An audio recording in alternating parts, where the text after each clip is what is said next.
had always been fascinated by the history of Moundsville. Growing up in the small city, she had heard tales of the eerie Grave Creek Mound and the unsettling history of the old West Virginia State Penitentiary. As an adventurous spirit, she decided to spend a night alone in the abandoned penitentiary, eager to experience the thrill of being in such a notorious place.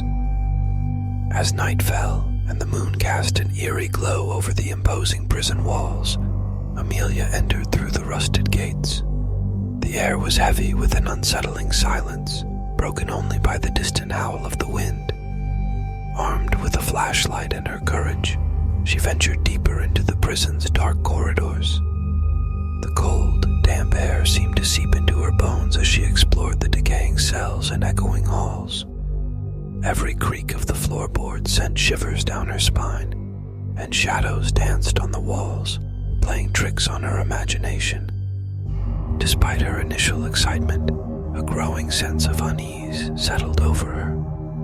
Amelia's flashlight flickered, casting long, wavering shadows that seemed to take on a life of their own. She swallowed hard, trying to shake off the feeling that she was being watched. The stories of the penitentiary's violent past echoed in her mind, and she couldn't help but think of the countless souls who had suffered within these walls. A distant sound echoed through the corridor, an almost imperceptible whisper that sent a chill down Amelia's spine. She turned quickly, her flashlight revealing nothing but empty darkness. Heart pounding, she continued on her path, trying to convince herself that her imagination was getting the best of her. As she reached the old execution chamber, the air grew even colder, and her breath misted in front of her. The heavy silence was broken by a faint, mournful wail that seemed to come from the shadows themselves. The hairs on the back of her neck stood on end, and her instincts screamed at her to leave. Amelia turned to make her way back, but the corridor seemed to twist and shift, disorienting her. Panic gripped her as she stumbled upon a cell door that was slightly ajar.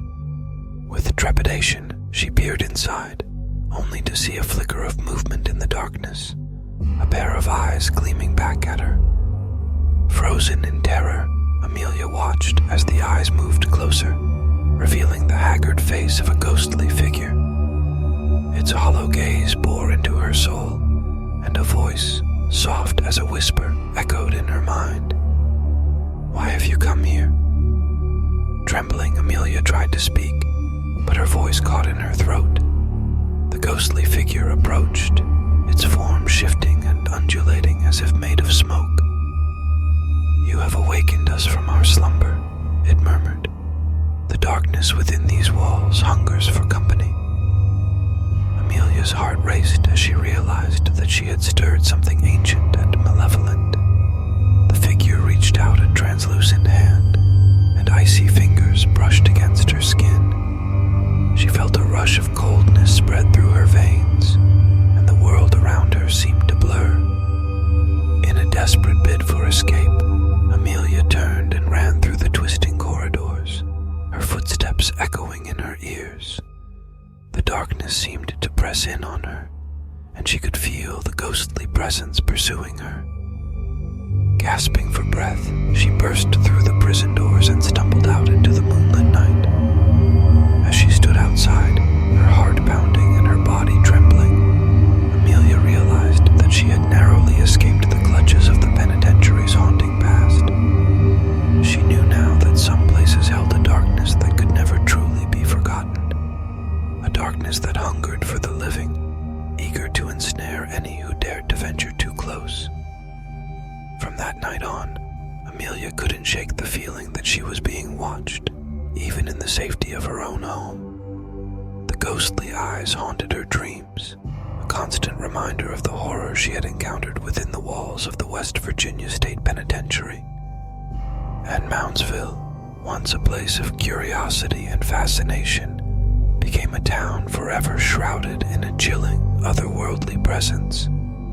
Thank you for watching. See you in a new story.